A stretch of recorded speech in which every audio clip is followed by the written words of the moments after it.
മഴതോരും മുൻപേ സീരിയലിന്റെ latest episode review ആണ് പറയുന്നത്. അങ്ങനെ വൈജയന്തിയെ ഹോസ്പിറ്റലിൽ നിന്നും ഡിസ്ചാർജ് ആക്കാമെന്നൊക്കെ പറയുന്നുണ്ട്. കൂട്ടിനൊരു ഹോം നഴ്സിനെ നിർത്തിയാൽ മതിയെന്ന് ഡോക്ടർ പറയും.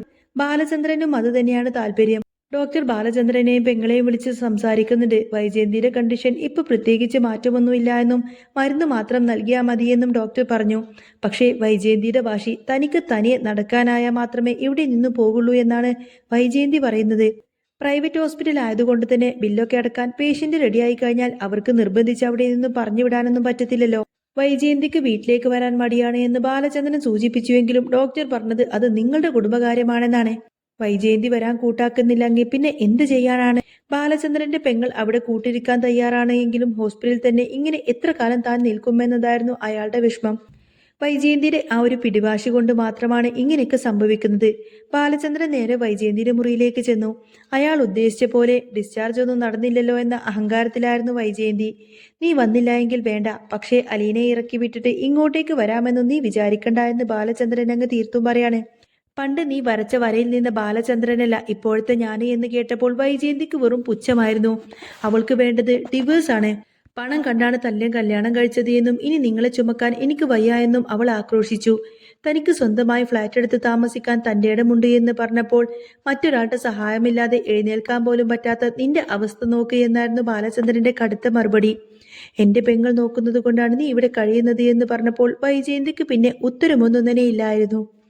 പിന്നീട് കാണിക്കുന്നത് രോഹിത്തിനെയും അവന്റെ ആ ഒരു കഞ്ചാവ് ടീമിനെയും ആയിരിക്കും. ഹരിയുടെ കൂടെ ആദ്യമായിട്ടാണ് രോഹിത് ഇവന്മാരുടെയൊക്കെ അടുത്തേക്ക് വരുന്നത്. അവിടെ എത്തിയപ്പോൾ തന്നെ രോഹിത്തിന് എന്തോ ഒരു വല്ലാത്ത അസ്വസ്ഥയും പേടിയൊക്കെ തോന്നുന്നുണ്ട്. ഇതൊന്നും ശീലമില്ലാത്ത രോഹിത്തിനെ ഹരി വലിയൊരു കുഴിയിലേക്കാണ് തള്ളി ചാടിച്ചിരിക്കുന്നത്.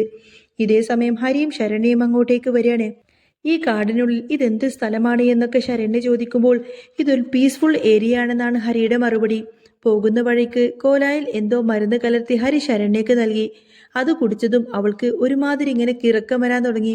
ആ ബർത്ത്ഡേ പാർട്ടി ആഘോഷിക്കാൻ വേണ്ടിയിട്ട് ശരണ്യ നേരെ ആ ഒരു വീട്ടിലേക്ക് എത്തുന്നുണ്ട് എന്ന് മാത്രമല്ല, അല്ല ഇവിടുത്തെ ഇവന്റെ അച്ഛനും അമ്മയൊക്കെ എവിടെയെന്ന് ശരണ്യ ചോദിക്കുന്നുണ്ട്. അവരൊക്കെ അടുത്ത മുറിയിൽ തന്നെ ഉണ്ട് എന്ന് ഹരി കള്ളം പറഞ്ഞു. അങ്ങനെ അവളെ അകത്തേക്ക് കൊണ്ടുപോയി. മയങ്ങി വീഴാൻ നോക്കിയ ശരണ്യെ ഹരി നേരെ ബെഡ്റൂമിലേക്ക് മാറ്റി. ഇതൊക്കെ കണ്ട് ഭയന്ന് വിറച്ചു നിൽക്കുന്ന രോഹിത്തിനോട് ഇതൊക്കെ വെറും ട്രിക്കാണ് എന്നൊക്കെ പറഞ്ഞ് ഹരി ചിരിക്കാണ്.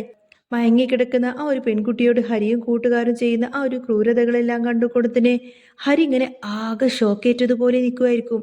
അവളുടെ ആ ഒരു കരച്ചിലും ബഹളവും എല്ലാം സഹിക്കാൻ വയ്യാതെ രോഹിത് കാതുകൾ ഇങ്ങനെ പൊത്തിപ്പിടിച്ച് നിൽക്കുകയാണ്. അവളുടെ മോശമായ ഫോട്ടോസും വീഡിയോസും എല്ലാം തന്നെ പകർത്തുന്നുണ്ടായിരുന്നു. ഇതൊക്കെ പുറത്തു പറഞ്ഞു കഴിഞ്ഞാൽ എല്ലാവരെയും കാണിക്കുമെന്നൊക്കെ പറഞ്ഞ് അവളെ ഭീഷണിപ്പെടുത്തുകയായിരുന്നു അവരുടെ നീക്കം. ഇതേ സമയത്ത് തന്നെ അലീന പെട്ടെന്ന് ബാലചന്ദ്രനെ വിളിച്ച് രോഹിത്തിനെ ഒന്ന് ശ്രദ്ധിക്കാനൊക്കെ പറയും. അവൻ എവിടെ പോയതാണെന്ന് അന്വേഷിക്കണമെന്നും അവൾ ആവശ്യപ്പെട്ടു. വൈജയന്തിയുടെ കാര്യത്തിൽ പെട്ടുപോയ ബാലചന്ദ്രൻ അത് മറന്നുപോയിരുന്നു. ആ പരിസര നിവാസികൾ ആരോ ഈ വിവരം അറിയിച്ചതനുസരിച്ച് പോലീസ് അങ്ങോട്ടേക്ക് വരികയാണ്. ഹരിയും കൂട്ടുകാരും അവിടെ നിന്നും രക്ഷപ്പെടും. പക്ഷേ ഇതൊന്നും അറിയാത്ത രോഹിത് നേരെ പോലീസിന്റെ പിടിയിലായി. ബാലചന്ദ്രൻ പണ്ട് പറഞ്ഞതുപോലെ തന്നെ രോഹിത്തിന് പോലീസ് സ്റ്റേഷനിലേക്ക് കയറേണ്ടി വരികയാണ്.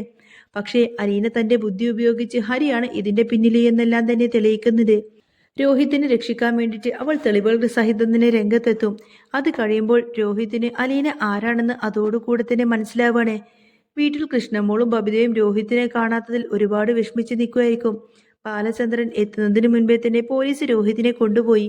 ഹരി ചെയ്ത ഈ ചതിക്ക് അവൻ അനുഭവിച്ചേ തീരൂ. അങ്ങനെ രോഹിത്തിനെ പോലീസ് സ്റ്റേഷനിലേക്ക് മാറ്റിയതോടുകൂടെ തന്നെ കാര്യങ്ങളൊക്കെ ആകെ തകിടം മറിഞ്ഞു. അലീന പോലീസ് സ്റ്റേഷനിലെത്തുമ്പോൾ കാണുന്നത് തകർന്നു പോയ രോഹിത്തിനെയാണ്. താൻ ഒന്നും ചെയ്തിട്ടില്ല എന്ന് അവൻ കരഞ്ഞുകൊണ്ട് പറയുന്നുണ്ട് എങ്കിലും തെളിവുകളെല്ലാം തന്നെ അവനെതിരായിരുന്നു. എന്നാൽ അലീനക്കറിയാമായിരുന്നു ഹരിയുടെ ഈ ഒരു കള്ളക്കളി. പോലീസിനെ വിശ്വസിപ്പിക്കാൻ വേണ്ടിയിട്ട് വെറും വാക്ക് പോരാ എന്ന് മനസ്സിലാക്കിയ അലീന ശരണ്യെ ബോധം തെളിഞ്ഞു വരുമ്പോൾ അവളെ കാണാൻ ആശുപത്രിയിലേക്ക് എത്തി. ശരണ്യ ആദ്യം സത്യം തുറന്നു പറയാൻ മടിച്ചുവെങ്കിലും അലീനയുടെ ആശ്വാസവാക്കുകൾക്ക് മുന്നിൽ അവൾ തളർന്നുപോയി.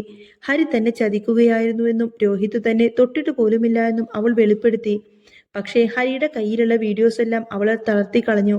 അവൻ ആ ഒരു വീഡിയോ പുറത്തുവിട്ടാൽ പിന്നെ താൻ ജീവിച്ചിരുന്നിട്ട് കാര്യമില്ല അലീന ചേച്ചിയെന്ന് ശരണ്യ തേങ്ങലോട് കൂടെ തന്നെ അലീനയോടെല്ലാം തുറന്നു പറയാണ്. അങ്ങനെ അലീനയും ബാലചന്ദ്രനും ചേർന്ന് ഒരു രഹസ്യ നീക്കം നടത്തി. ഹരിയുടെ താവളം അലീന കൃത്യമായി തന്നെ മനസ്സിലാക്കിയിരുന്നു.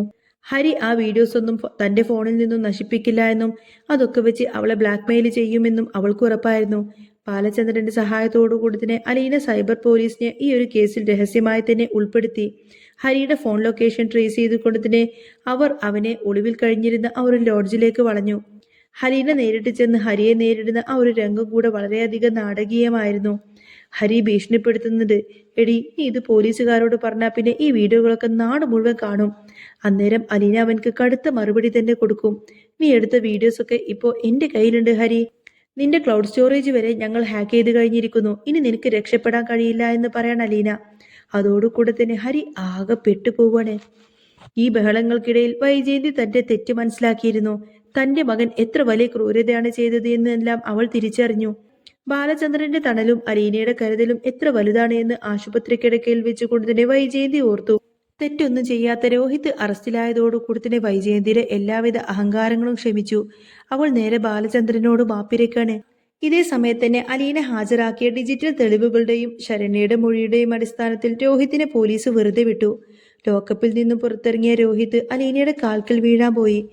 എനിക്ക് മാപ്പ് തരണം ചേച്ചി, ഞാൻ ചേച്ചിയെ ഒരുപാടധികം തെറ്റിദ്ധരിച്ചു എന്നൊക്കെ ഇങ്ങനെ കരഞ്ഞുകൊണ്ട് പറയായിരിക്കും രോഹിത്.